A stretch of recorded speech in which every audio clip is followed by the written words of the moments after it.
up with everyone? We are live, guys. Huge updates coming out of Iran's response to Israel. It was a huge response, the largest we've ever seen so far. Tel Aviv was leveled. Let's get into this video by AI Telly. I love this YouTube channel here. We're going to get into this video. Yesterday, obviously, we saw the attacks that Israel conducted on in Iran, which they used Mossad intel on the ground in Iran. They had a drone base where they took out the air defenses, so the Iranians were caught off guard. Most of the strikes that are coming from Israel today were repelled, but yesterday their air defenses were caught off guard by actual Mossad agents working within Iran. They had a drone base, right? So they took out the air defenses, and they killed a bunch of generals and lieutenants and nuclear scientists, and you know, there's certain people within the Iranian government that are working for Mossad, and they're highly infiltrated guys. But let's get into this video, man. June 13, 2025, Israel launched a series of large-scale precision strikes targeting Iran's nuclear and military infrastructure. The operation was codenamed Rising Lion. After months of research, we've mapped out these secret Iranian nuclear sites, some hidden deep underground, others in plain sight. Each location reveals part of the bigger picture.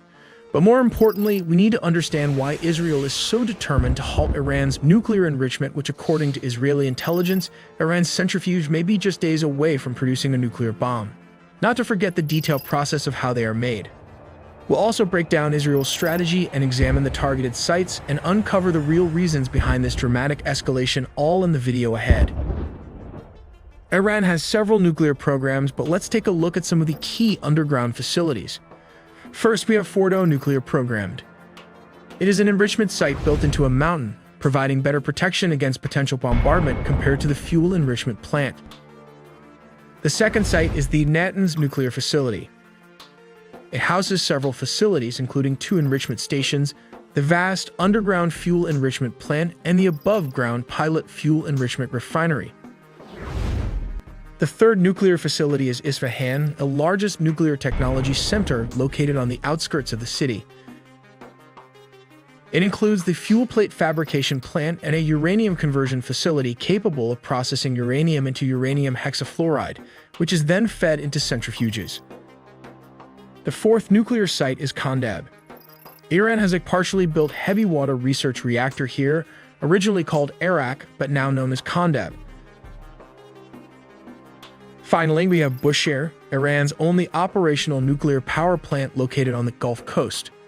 It uses Russian fuel, which is then returned to Russia once spent, thereby reducing the proliferation risk. Let's take a look at a simplified version of how Iran's nuclear extraction and enrichment process works. This is the uranium ore, and it is extracted using a drill that pulls the reamer up through the pilot hole, widening it. The broken ore then falls into what is known as an extraction chamber. Next, a bulldozer, operated remotely to keep the operator at a safe distance from falling rock hazards, picks up the uranium rock. Fast forward, the uranium is then condensed, ground, and placed into a centrifuge for further enrichment. Everyone is talking about centrifuge enrichment, but let's explore how it actually works. In this visualization, the green dots represent uranium-238 atoms, while the blue dots represent the concentration of uranium-235 atoms. This first batch is natural uranium, which contains only 0.7% of uranium-235. Here, in this image, we have 5% low-enriched uranium, which is used for commercial nuclear power plants. Finally, we have weapons-grade uranium, which contains 90% uranium-235. As you can see, almost all the uranium-238 has been removed, and it is replaced by uranium-235 representing the color blue. Let's show how this is extracted through super simplified animation. The centrifuge consists of a high-grade tube with a spinning motor at the bottom and a feeding tube at the top. Uranium is fed into the centrifuge as a gas called uranium hexafluoride. As the motor spins at high speed, The heavier uranium-238 is separated from the lighter uranium-235 using centrifugal force. The uranium-235 floats to the top and is collected at this section of the centrifuge, while the heavier uranium-238 in the color green falls to the bottom of the centrifuge and the enrichment process is complete. Let's take a look at how Israel uses the Air Force to strike nuclear targets. At 3:30 in the morning, Israel launched around 200 fighter jets, deployed over 330 munitions to strike dozens of nuclear and military targets, Iran's primary enrichment site, and missile production complexes. Although these routes may seem straightforward, they involve complex planning, including calculations for air refueling and coordinating attack aircraft to pass through Jordan, Syria, and Iraq. They also neutralize potential air defense threats in Syria and Iraq to ensure a safe return in case they were targeted. Israel's strategy was to attack Iran in 3 waves. The first wave targeted surface air-to-air sites, radar installations, and Iran's air defense headquarters in Tehran, Elam, and Khuzestan. The second wave focused on destroying ballistic missiles, and finally, the third wave targeted military manufacturing industries. To avoid Iranian air defenses, they used the ROX missiles, which allowed them to strike from positions closer to enemy targets without requiring jets to penetrate deep into Iranian territory. Surprisingly, the Iranian Bavar 373 air defense system performed better than expected. We'll also look into how this air defense missile works and the strength of the Iranian Air Force, all in the video ahead. Let's us first look at Israel fighter jets used in the operations. The tip of the spears are the 5th-generation F-35 fighter jets, S-16 air defense jets, and F-15 ground attack jets, which covered— By the way, a couple of those F-35s were taken down today, and 2 of the individuals that were flying, they said that they were identified as American citizens, possibly, from a Jewish origin or something like that. But they were, one of them was a female and the other one was a male, and they have, we'll show you the impact in a little approximately 1,600 kilometers, translating to around 1,000 miles. While the weapons of choice were the Blue Arrow long-range supersonic missile and the ROX next-generation extended standoff air-to-surface missile. To cover such distances, air refueling tankers were used between flights. This measure was taken in case they needed to engage in a dogfight with Iranian fighter jets, and also while returning from their mission. ROX is Israel's next-generation extended standoff air-to-surface ballistics missile. Israel's strike also took out General Hossein Salami, one of the country's most powerful and influential military commanders. It also allows the weapon to hit targets that have moved from their original positions. But in area of high-threat situation, these bombs typically use a GPS-enabled inertial guidance system to guide them to the general target area, before switching to an imaging infrared seeker for the terminal stage of flight, destroying the targets with deep penetration or blast fragmentation as required. Surprisingly, the Bavar 373 and S-300 missiles successfully intercepted Israeli drones and some missiles. Let's take a quick look of the Bavar 373. This system uses Sayed-4 missiles, which are housed in 2 rectangular launch canisters. It features a phased array radar system for tracking both aerodynamic targets and ballistic missiles over medium to long ranges. One of the radars used in the Bavar 373 is the Mirai-4, a phased array radar with a range of 450 kilometers, which Iran claims this system can simultaneously track up to 200 targets.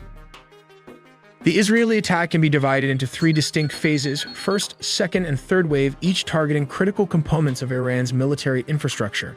Speaking of targets, since I've been traveling to the UK and Ireland recently, we've had to rely on airport Wi-Fi, which can be dangerously insecure. Using Surfshark VPN, it not only encrypts our data, Tehran, Elam, and Khuzestan are some of the region-verified attacks also confirmed by Iran that were hit or partially damaged. Key targets include surface-to-air missile or SAM sites and radar installations, crucial for early detection and defense against aerial assaults. Iran's air defense headquarters confirmed the attacks happened, which aimed to cripple the nation's ability to track and respond to future incoming threats. While the second wave targets Iran's missile capabilities, specifically focusing on neutralizing both ballistic and hypersonic missile systems. At least 3 missile bases were attacked in a second round or second wave of Israeli strike. IDF drones also targeted the secretive Parchin military base in the outskirts of Tehran, and finally 1 drone made it through the Iranian air defense and hit the base while others were shot down. These strikes are designed to prevent Iran from launching retaliatory missile strikes. The third and final wave focuses on destroying key military barracks and manufacturing facilities essential to Iran's missile production and military logistics. Targets include the Qadiri Barracks and Hassan Khan Castle, a missile manufacturing and preparation center. The Sepah Air Force Logistics Center and Imam Ali Barracks are allegedly included in this phase to disrupt logistical support and command structures. Israel were trying to target these missiles bases like the Fatah 1 and Fatah 2 missiles. It was used for the first time and is one of Iran's advanced missile systems. What sets it apart from other ballistic missiles is its ability to accelerate outside the Earth's atmosphere, while its aerodynamic control surfaces enable steering to evade the famous Aero missiles defense system made by Israel. Israel was also looking to strike these ground-launched ballistic missiles that targeted the IDF bases. Israel also wants to dismantle. The Shahab-3 is the foundation for all of Iran's medium-range ballistic missiles and uses liquid propellant. From outer space, military satellites will pick up targets like this heavily fortified bunker.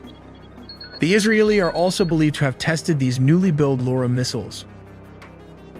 Coordinates data have to brief and assign to a designated attack aircraft to strike with precision without entering into enemy airspace. This is LoRa, a ballistic missile precision engineered for accuracy capable of engaging strategic assets deep within hostile territory, from jet fighters to a heavy mission aircraft like this one. According to the company, Air LoRa can travel across vast distances, delivering fast response impact without engaging their defense systems or encroaching on enemy airspace.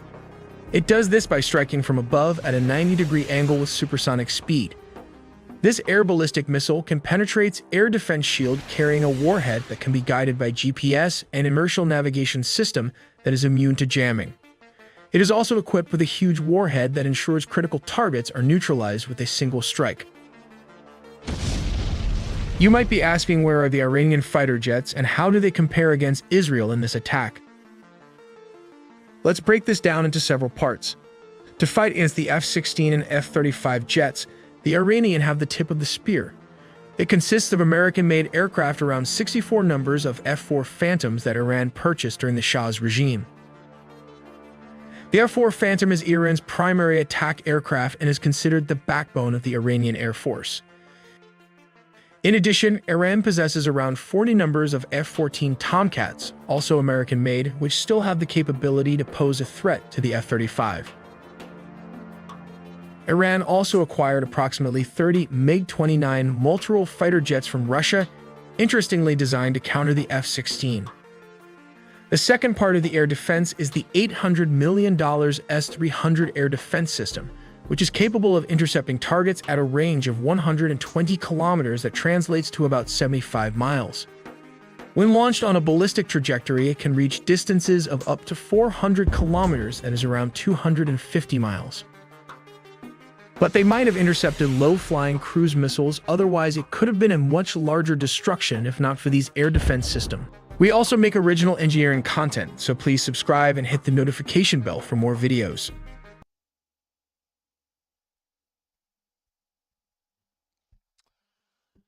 All right, so that was a breakdown of exactly. This is a live look over Tel Aviv there.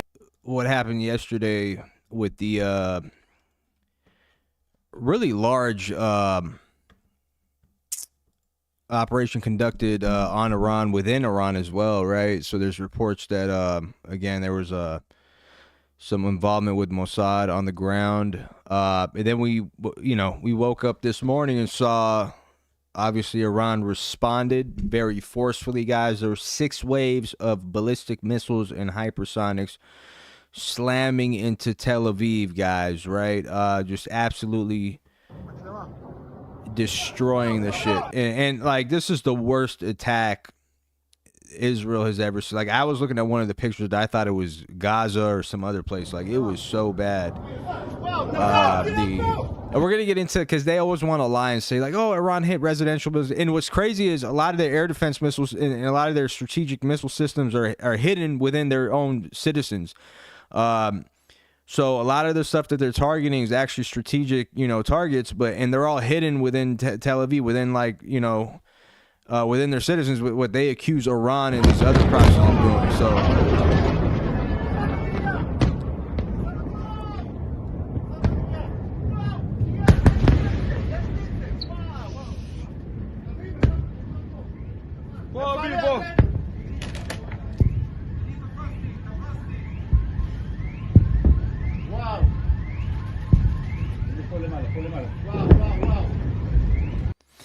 And what's again, a lot of the stuff that we're gonna get into the targets that they hit, but a lot of the stuff that they were hitting, like the Nevatim base and all these other strategic locations, Israel was actually taking people to jail if they post any of the footage of the carnage or anything like that. But all that was targeted. So just a couple more videos here. This was Tel Aviv. Just absolute mayhem. We got a video here again. So this is the one of the IRC generals. So he's obviously claiming that Iran also hit Nevatim, Tel Nof, and Avda air bases, but due to military censorship, you hear nothing about it. So that's another thing you got to keep in mind, is that Israel is trying its best to censor a lot of the damage that occurred, right, to military bases. They even hit like the equivalent of the Pentagon, the Knesset. The equivalent of the Pentagon in Israel got hit as well. That was being covered, and they're taking people to prison. You post anything now, you could get locked up in Israel, right? If you post any of the carnage or the missile blast sites and stuff. Let's get into this video right here. بله در عملیات خب اهداف متعددی رو طراحان و عزیزان ما در سپاه و در نیروی هوافضا مد نظر گرفته بودند. یک مرکز که یک مرکز بسیار مهم بود، پایگاه هوایی نواتیم، که خب اینجا یک مرکز مهم هوایی هست و یک مرکز دیگه مرکز اوادا که اون هم یک مرکز مهم هوایی دیگر است. در این مراکز هواپیمای F-35I، هواپیمای F-16، F-15 به اضافه ترابری‌های سنگین، سوخترسان و مرکز کنترل فرماندهی و همچنین مرکز سیگنالینگ و جنگ الکترونیک در این پایگاه‌ها مستقر بود.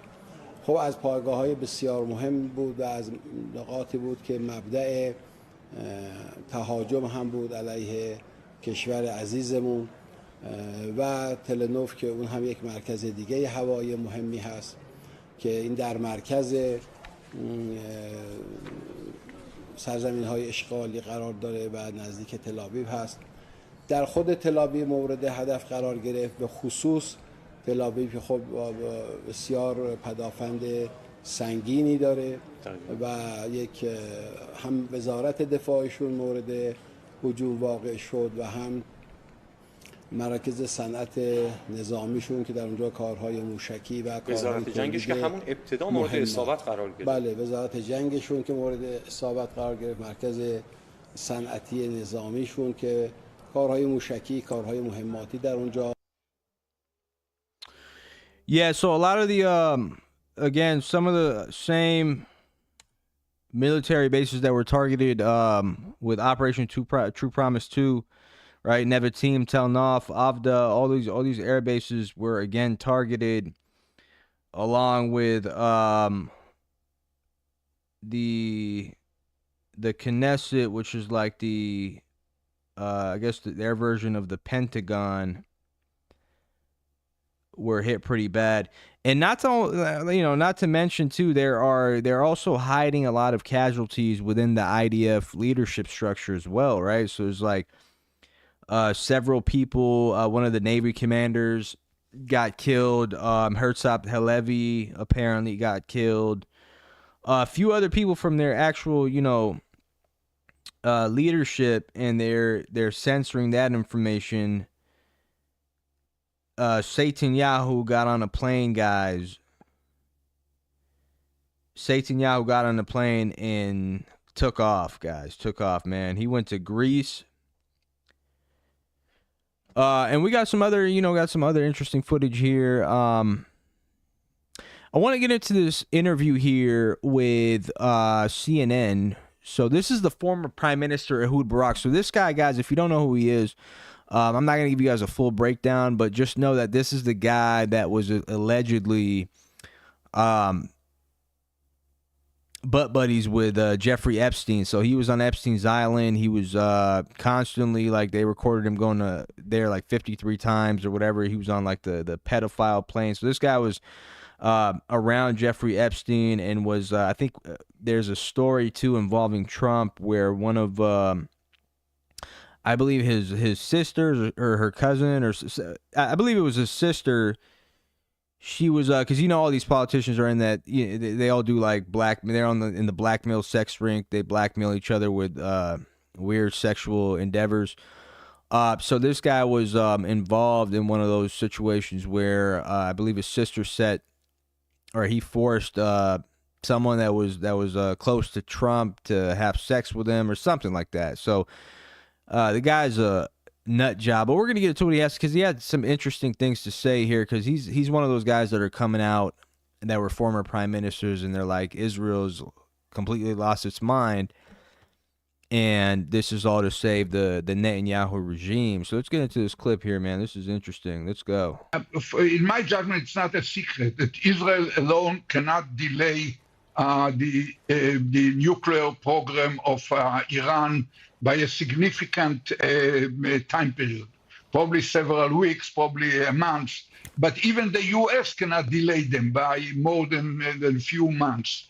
It doesn't mean that immediately they will have it. Probably they still have to complete certain weaponization, or probably create a crude nuclear device to explode it in somewhere in the desert to show the whole world where they are.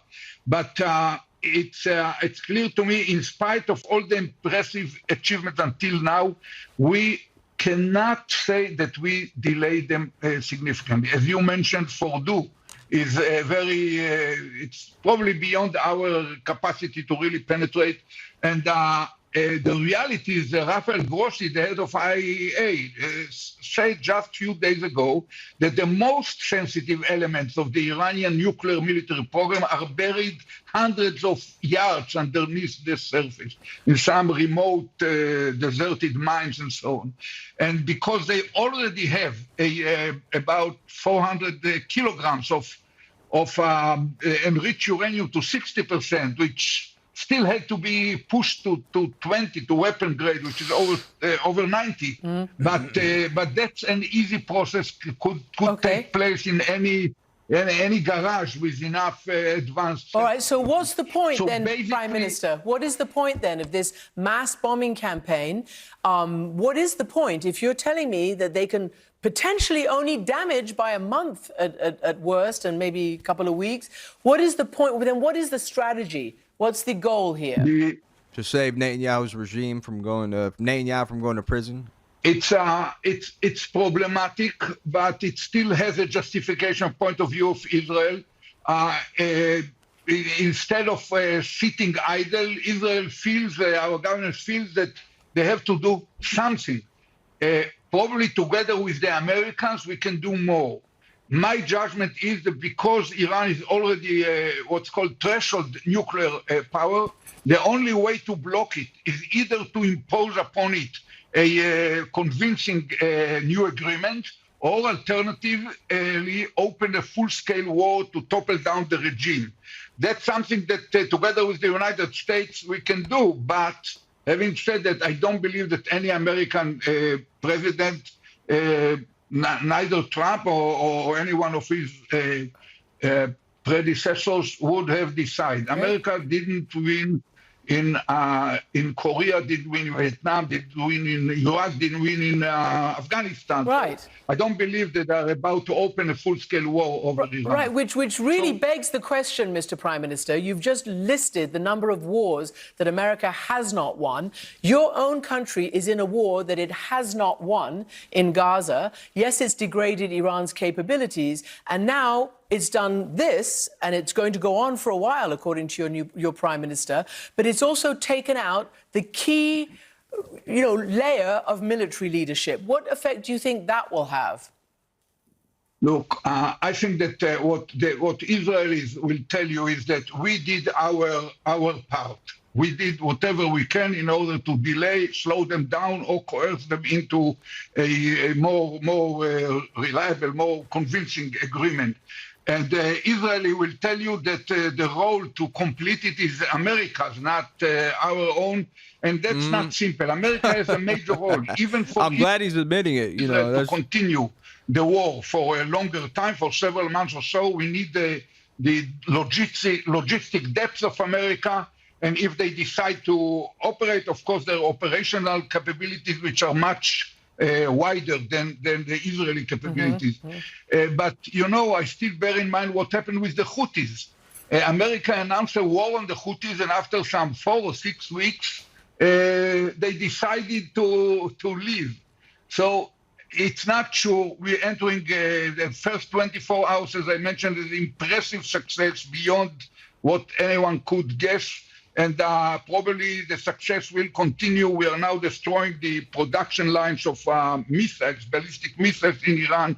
But I have no illusions. We should never be allowed to be drifted into hubris or kind of thinking that we are going to complete it on our own. For sure, the Iranians will respond. It will be painful. There will be ups and downs. And the end of the story is yet uncertain. Well, yeah. I think that the opportunity of our achievement should be used in order to put an end to the war in Gaza, to release all the hostages, to decide that we end the war in Gaza, and to turn into the other possibilities of a new Middle East order, probably normalization with Saudi Arabia. It's not easy to do it as we exchange blows with Iran, but even the Iranian kind of the live war, the intensive war, I hope will end in several weeks. Yeah, man. So, you know, my analysis on this is that Israeli strike on Iran was really designed to trap Trump into trap him into a situation that obviously, you know, no one really wanted to get into, especially not Americans, or what he campaigned on, which is him essentially saying that he didn't want war. So, you know, the strikes were there to again, like, Trump saw it as a way, is like, okay, like if we strike and kill their first line of command and put all this pressure on them, maybe they can come to the negotiation table and agree to, you know, stop enriching uranium, even though it's their legal right, and then the response from Iran, obviously, that didn't help anywhere. You know, it obviously didn't do anything with negotiations. The negotiations are pretty much off. Like Sunday, they called it off, so it's like they're not even willing to speak to the American side anymore. Let's get into this video here. There's another video that came out here, which is a lot of interesting shit going on, because now people are thinking like, okay, where's the how are they going to be able to drag America into this situation here? You know, obviously from previous situations we saw that, you know, the Iraq-Afghanistan war, there was a pretext of, there was an attack on America via 9/11, and it was blamed on Islamic extremism and this and that. So now we're getting neocon CIA director, former CIA director Mike Pompeo, who's a major neocon, guys. This guy's he's been advocating for war with Iran for years. They've been trying to get this war popping for 40 plus years, guys. So you got to think that these people are salivating at the mouth, guys. These are the same individuals 40 years ago trying to advocate for this war to happen, because Iran was like the last stronghold that's not allowing Israel to pretty much expand and control the entire Middle East, right? Because everybody else is a dud, like Saudi Arabia, Jordan, all these other countries are pretty much cucked, right? So they don't represent a military or strategic threat to Iran at all. So Iran was like that last line of defense against like Israeli imperialism, but now, so a lot of these neocons and these Christian Zionists were salivating at the mouth when Israel decided to make that strike happen, and so now everybody's in a pickle because they're trying to figure out how they're going to get America dragged into this situation, right? So listen to what Pompeo says on CNN. So he says warns of a major incident could occur somewhere in the world, suggests Iran may be behind it. He claims Iran has terrorist cells in nearly every country, including the U.S., and says they could soon be activated to launch cyber attacks and other strikes. Pompeo urges strong support for Israel, calling it essential to stopping what he sees as a global threat. Let's get into the video. Careful who you are around in terms of large events, Jewish events. I mean, this sounds like we've gone backwards decades in terms of the threat on Jewish lives. But that's exactly what this is also about. Harris, I actually think it's just the converse of that. I do agree this could be a very high tension, stressful, and indeed there may be an event somewhere in the world. It's not just the missiles or drones they'll fly to Israel, but the Iranian IRGC, the very leadership the Israelis destroyed last night, has been working in nearly every country around the world, including the United States of America, to plant little terror cells all across the world. Hezbollah was doing the same.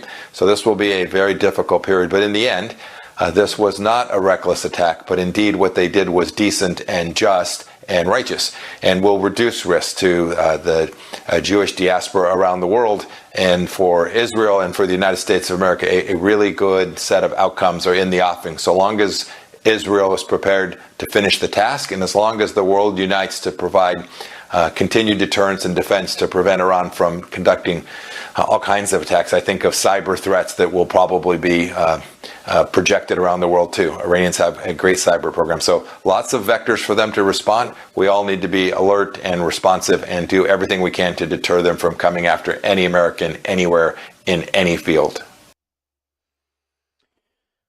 Yeah, man. So there you go, Mike Pompeo, who's a major neocon.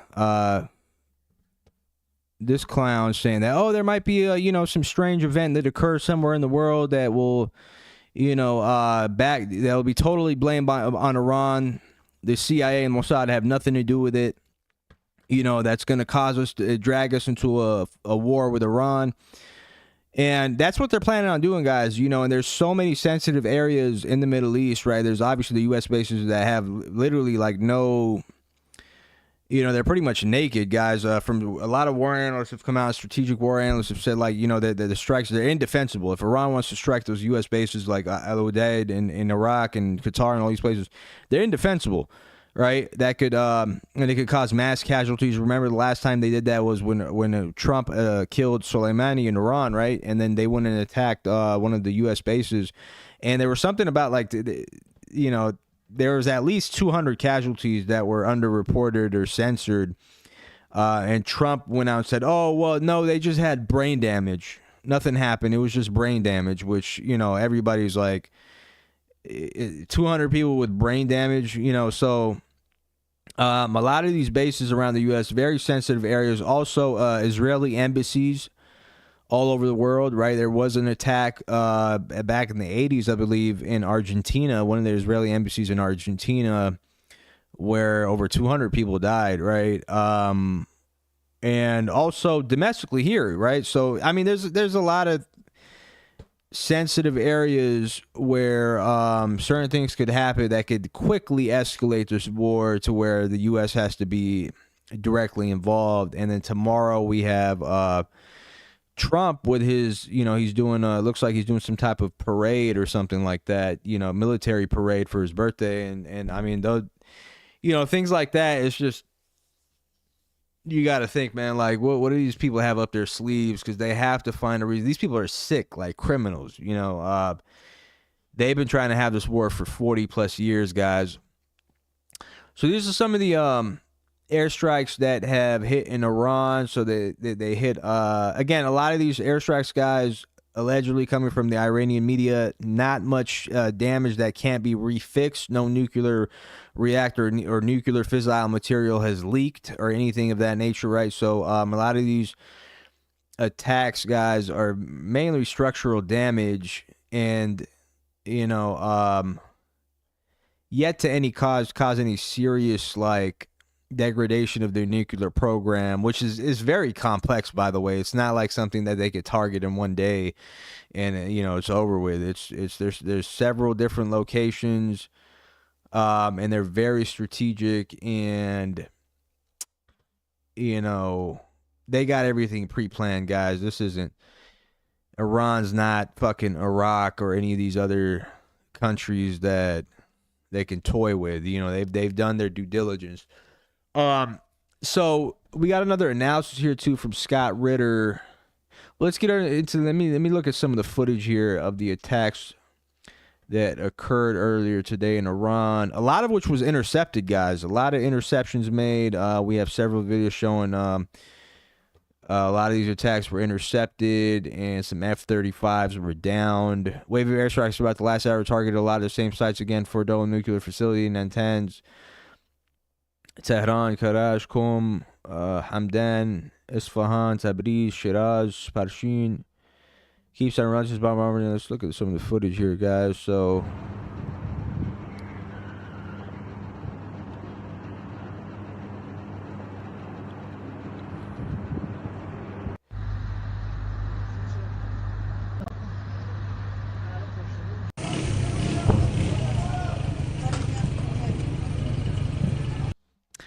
Yeah, so they're actually even targeting them now. Like I'm refreshing my page, and it looks like Israel's targeting them as of right now as well. So same area, same kind of maneuvers, guys. And again, this is like looks like it's heading towards a long war, right? Especially since Israel's saying their objectives is they want to completely, I mean, let's just be honest here. They want regime change, which is highly unlikely and will require U.S. troops, right? You guys heard what the former Israeli prime minister said. He literally said, like, hey, we can only do so much, right? And we're going to need America to get in and do more, right? So what does he mean by that shit? Let's look at this particular attack here. So this one caused like a major sound wave. Again, a lot of these attacks, guys, there were so many different attacks, like 6 waves of ballistic missiles. Half of them are being censored, guys. And a lot of the IDF personnel, like the commanders, the Navy chiefs and all that, assassinated, right? Taken out. Just look at this clip here really quick, guys. Yeah.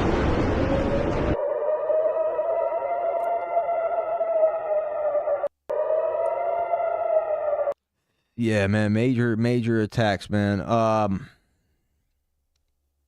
Okay, and then I want to get into this clip too. So so MAGA is now divided, right? So you have MAGA, and then you have like MAGA was like this big all. Everybody was mixed into MAGA before Trump got elected, right? So you had a little bit of the right wingers, you had people who are anti-war who were MAGA, and you had people who were complete neocons,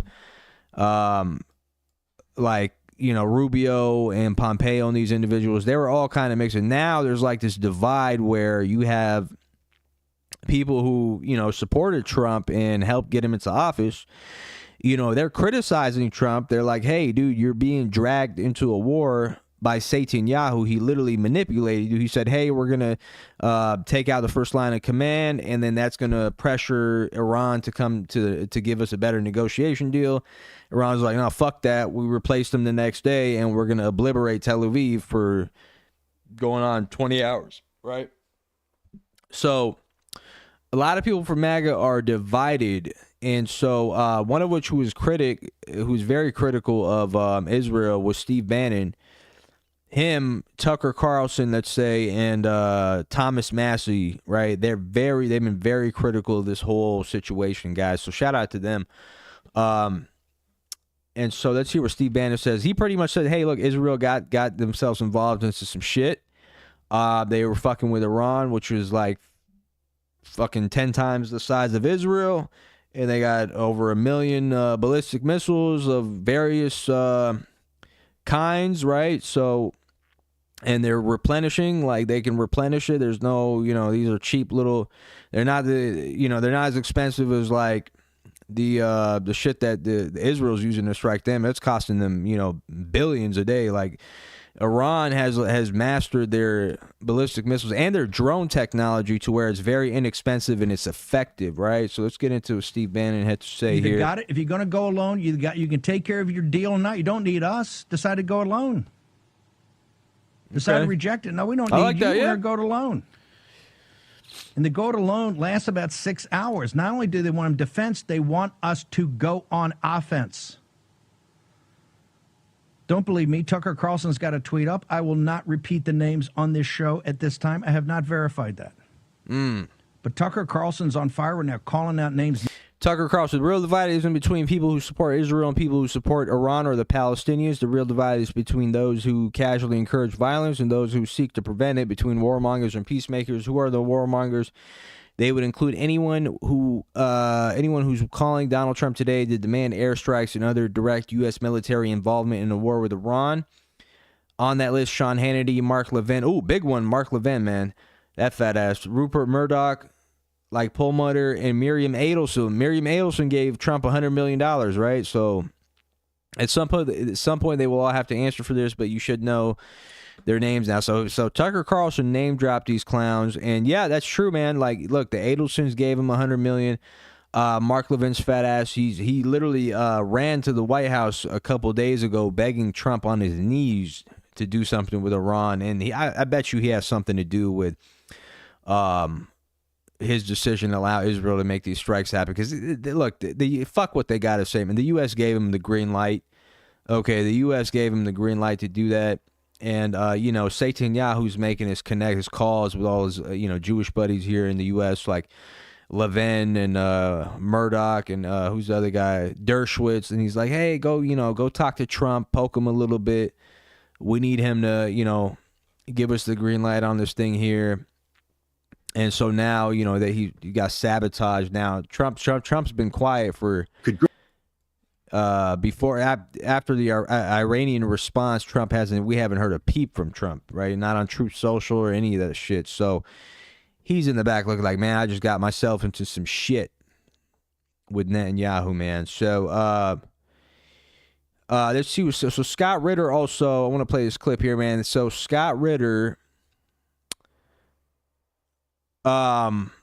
is making Scott Ritter's takes are great, a lot of people find some of his stuff unpopular, but he's obviously had the experience. He's a weapons inspector in Iraq, and so he makes the point, which is very rational, right? Like, we could have stalled this thing from the beginning by just allowing Iran to have access to the technologies it's permitted to have under Article 4 of the Nuclear Non-Proliferation Treaty. So, again, like, it's within their legal right to enrich uranium up to 3.67%, for energy purposes. And Israel was like pretty much telling them, like, no, we want them to Libya style remove all their nuclear facilities, and pretty much like treating them like a hoe. Like they want to do what they did in Libya, and you saw how that turned out, right? Gaddafi was sodomized in the middle of the street. Like they raped him in the middle of the street right after he got rid of his nuclear program. So let's get into this clip here, man. With it's a vision that grew up in the Shah. Everybody's like, well, that's just the Ayatollahs trying to pull a fast one on you. Nope. The Shah actually came up with this concept in the 70s. It was supported by the Ford administration.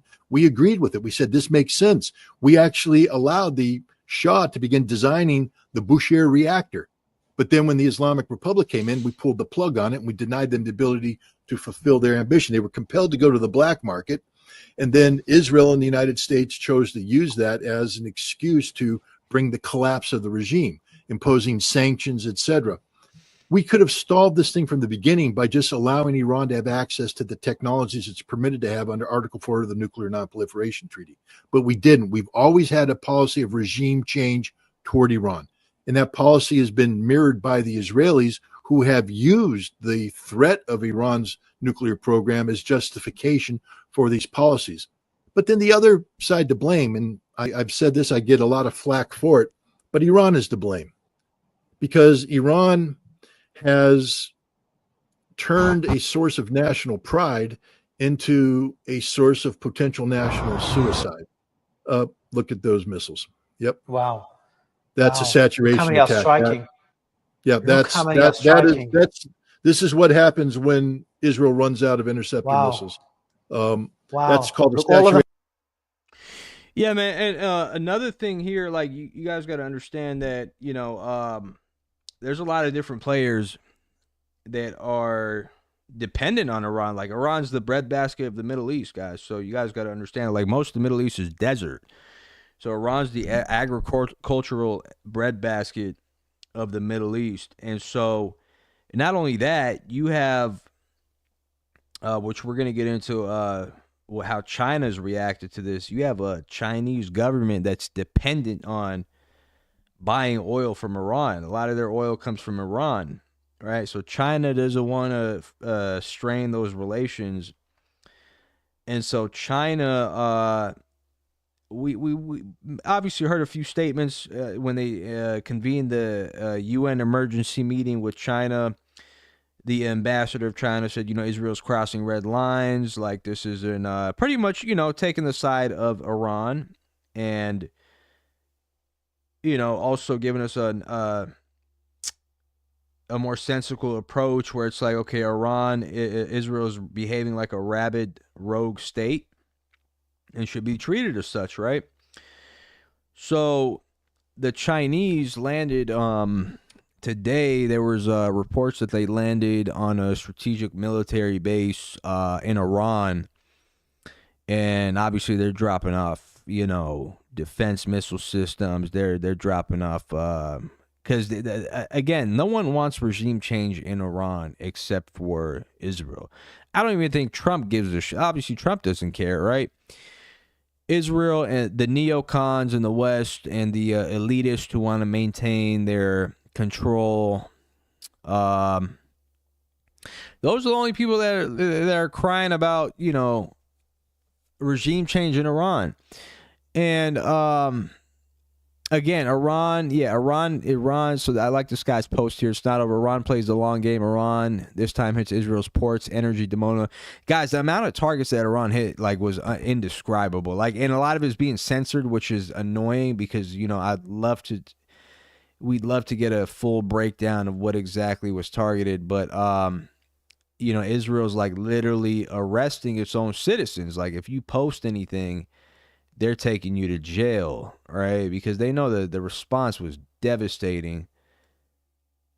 And anyways, so yeah, this is a video here of one of the Chinese ambassadors. So they We strongly condemn Israelis' attack on Iran. This is a violation of the Iran's sovereignty and territorial integrity. And we are particularly concerned that they are attacking nuclear facilities, which is another red line that Israel has crossed. Okay, so yeah, it's China definitely taking a stance, right? China's not he's not a big fan of Israel. In general, they're just against any type of Western imperialist force, right? Along with North Korea, Kim Jong-un came out today saying, "Hey, we're ready to go to war." So that dude's been, he's sending people to Russia. Kim Jong-un's salivating to go to war, guys, with Western, the Western hegemony, guys. So they're. And then we had reports. Pakistan came out and they also helped with some of the air defense. Pakistan took a very strong stance. I'm not gonna even lie to you guys. They were saying we should all unite Islamically, and here it is. Yeah, so Pakistani defense minister, Israel's targeting Yemen, Iran, and Palestine. If the Islamic world doesn't unite now, we'll face the same fate. Pakistan stands with Iran.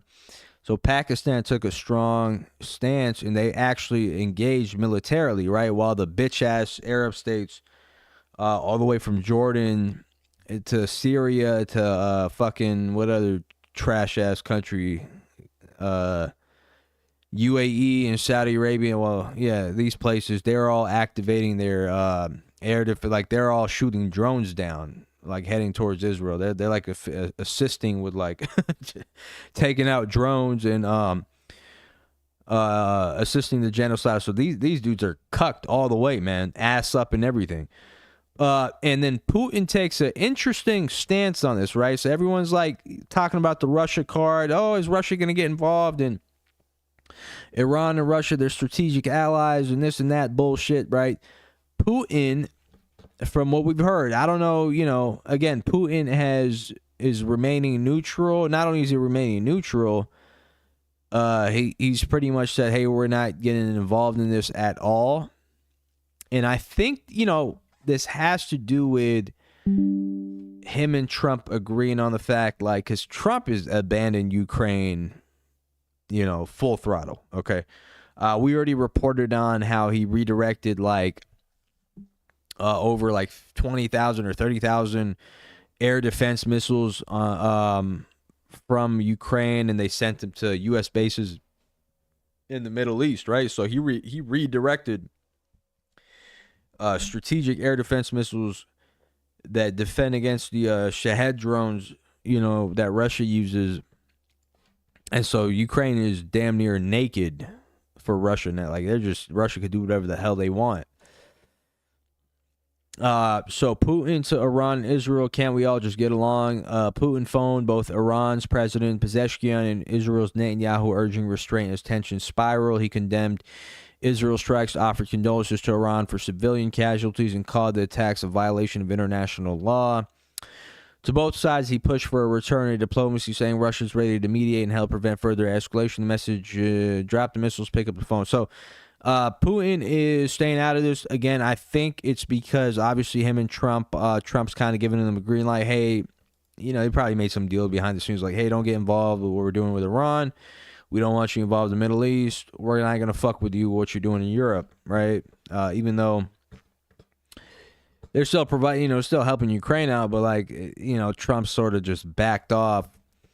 And so, and Putin has gotten involved with, a lot of people are saying, oh, well, Putin, he's never really gotten involved in anything in the Middle East. Well, he was involved militarily in Syria, right? So there was part of the reason the Assad regime survived was because of Russian air support, and Russia was heavily involved militarily in Syria, right? But Putin, for now, he's saying, okay, we're not going to get involved. And, the capabilities of Iran they don't need it. Look, they're already, as much as people hate to admit it, Iran is pretty much a superpower in the Middle East, okay? Whether people want to act like they aren't or not, they're like, oh, Iran's a paper tiger, and a few of their people from their commanders and stuff like that were infiltrated and assassinated. And this, guys, the people that they assassinated, by the way, they've been commanders for such a long time. They're older. All they're really doing is interviews and shit. Can people be really that stupid? The people they put, the faces we see, because we've seen these guys make speeches and all this other shit and go on campaigns, and they take people on tours to their missile cities and stuff like that.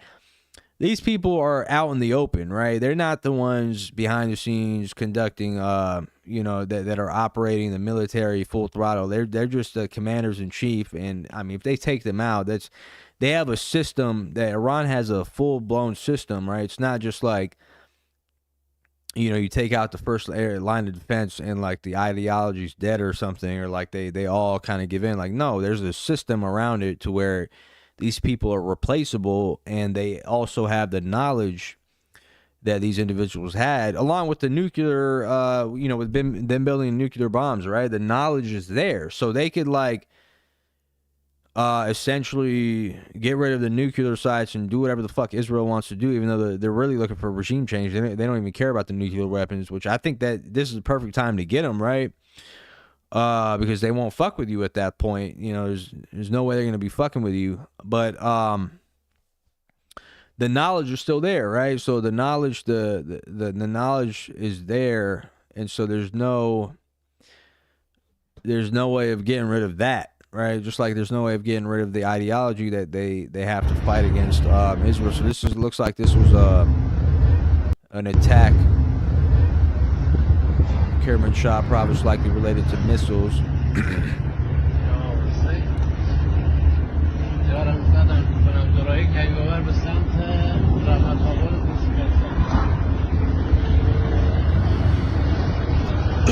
Damn.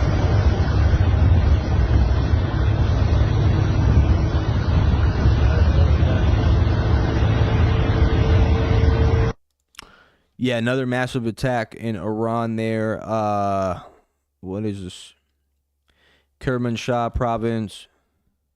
He's in the suburbs of Tel Aviv at the site of the missile strike. Hey, Trey. Yeah, Charlie, right now we're just outside of Tel Aviv where one of those Iranian ballistic missiles slammed into a residential building. You can see behind me just how much damage it did to this building. At least 20 people were wounded here, and we are learning there is one fatality. As we speak, crews are still going through the rubble. They are occasionally stopping their work to call out for survivors.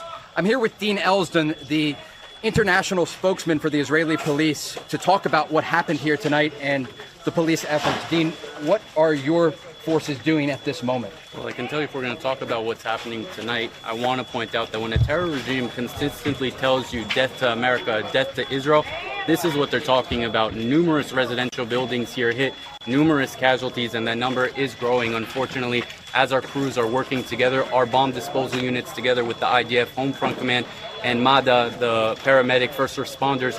We're all here making sure that we can secure this scene and also find those that were impacted by tonight's terror attack directly on their residential house. And can you quickly talk about those efforts right now? We see these crews in the buildings up here, and they act families. So we got calling the public. We got some more breaking news here. So apparently a new wave of airstrikes have been launched. Let's go ahead and take a look at this, man. So this is towards Israel.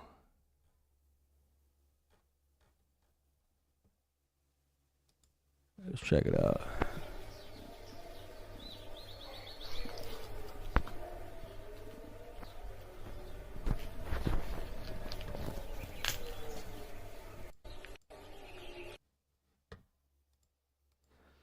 All right, so new wave of Bliss missiles launched towards Israel. Let's see if we can jump into Suleiman's space here. Israel Shout out said to Suleiman. Iran was preparing to create 10 atomic bombs. Israel carried out the strikes on Iran based on intelligence information that Tehran would have 10 atomic bombs and 2,000 missiles within 6 months, said the Italian Foreign Minister and Deputy Prime Minister Antonio Tajani.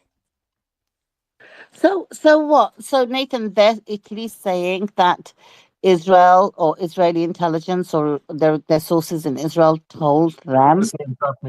It's the same, trust me, bro. So he's basically quoting them of whatever. I don't know if it was shown any intelligence or anything, or they just told him that they had intelligence. He doesn't say that he's seen it himself. It's just mental, isn't it? It's just mental. Like, literally, you know, they were going to go and compete with Elon on Mars, and that's why we had to do it. You could make up anything at this stage. It doesn't really matter, does it? Yeah, Starlink salesperson.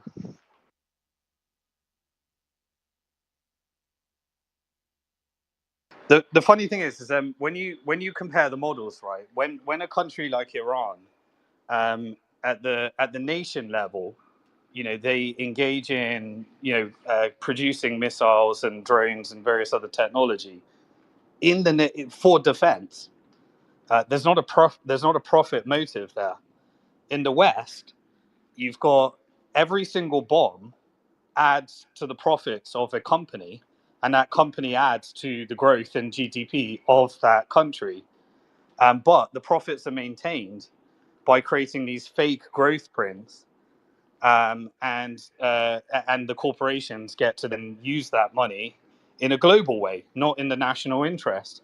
And so that's the difference. That's why the West has a forced profit motives incentive to always drive war globally. And then it has nothing to do with the protection of the national interest. Whereas Iran is, its whole military complex is designed for the protection of the national interest. Or the only way you can then change that is you try and say to them, no, they're trying to expand. They're trying to colonize. That's when you end up with, when they end up backing some kind of resistance in Gaza, or Lebanon. Yeah, man. So apparently, 3 airstrikes or ballistic missile strikes attacks on Israel right now. Actually, so it is. Ooh, there it is, man. Missile attack. This was earlier in the morning. Yeah, man. So also they released footage, guys. So this is interesting, guys, because they knocked out one of the Israeli F-35 jets. Right, they pulled out actually 2 individuals from those jets that were females. So surprisingly, right? So females were flying these jets, and then check out the how they took this damn jet down, bro. This is crazy.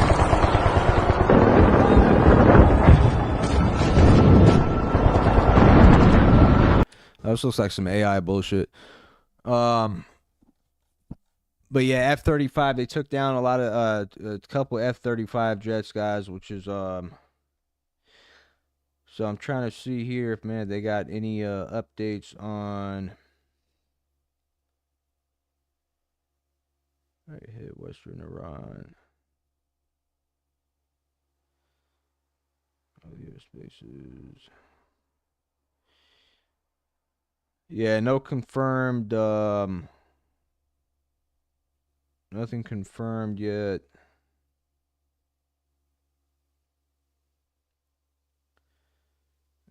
Daily.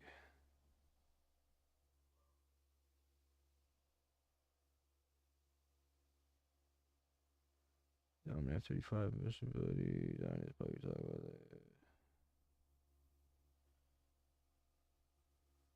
Yeah, so no confirmations of anything yet, so let's give it some time here. But it looks like another wave has just been launched right now, and right hospitals goes past 48 hours.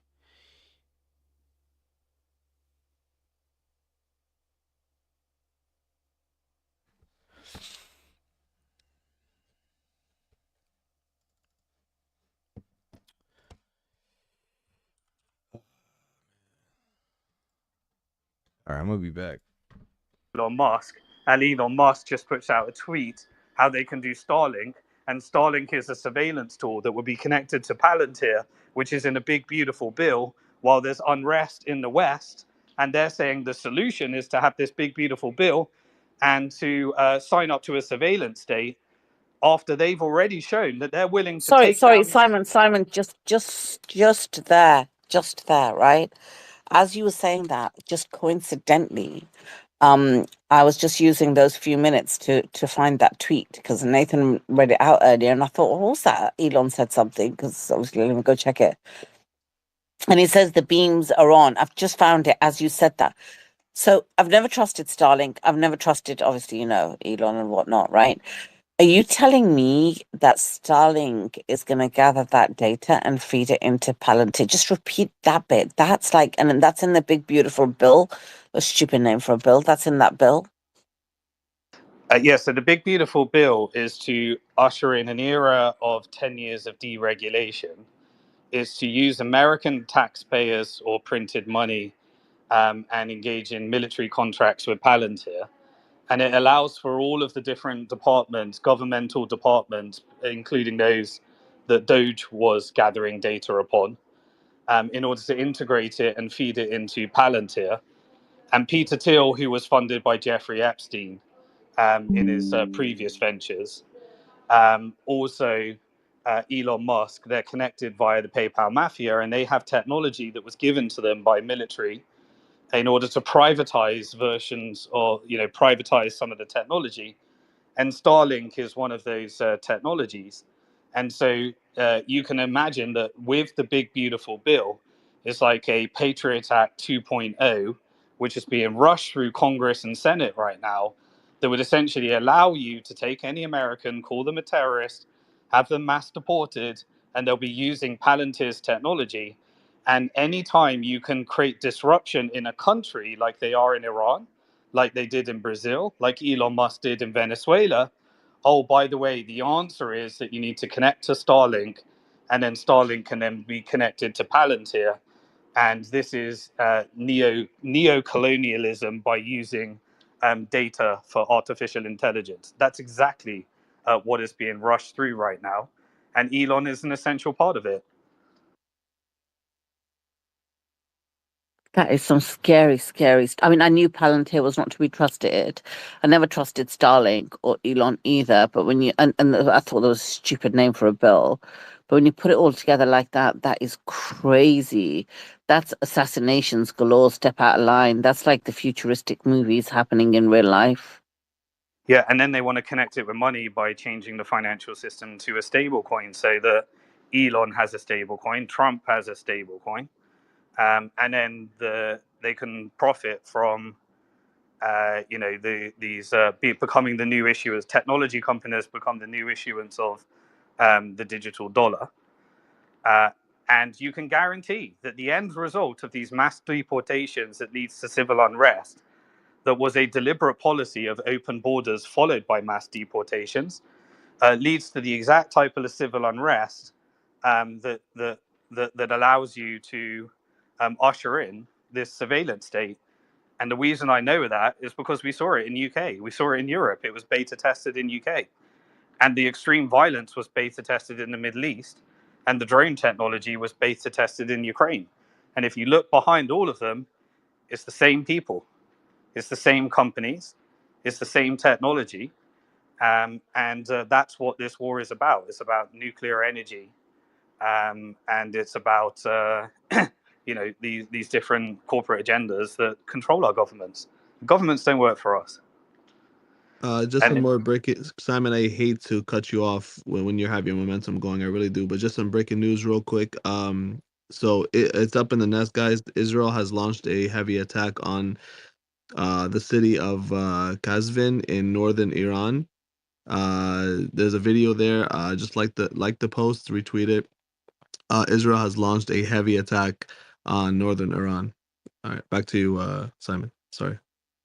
Yeah, let's get back to news in there. But isn't it interesting that there's a war, then there's announcements saying let's save the Iranian people with Starlink, and then there's an announcement from Italy.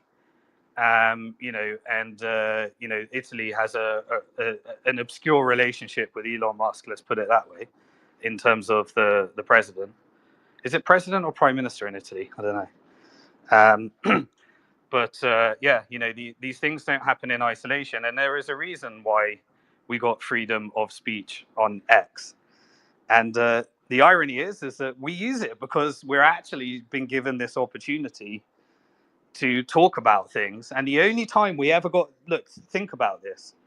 The only time we ever got unfiltered freedom of speech at scale was through X. And the only time it was allowed to happen is when they got the technology where they want to know everything you are saying, so that they can usher in their surveillance state and their technology in order to put you in a category and a box and a social credit score, so that you can behave yourself. And so isn't that interesting that we're told that we're beacons of freedom of speech, but the only time we get the freedom of speech is when they can surveil our speech.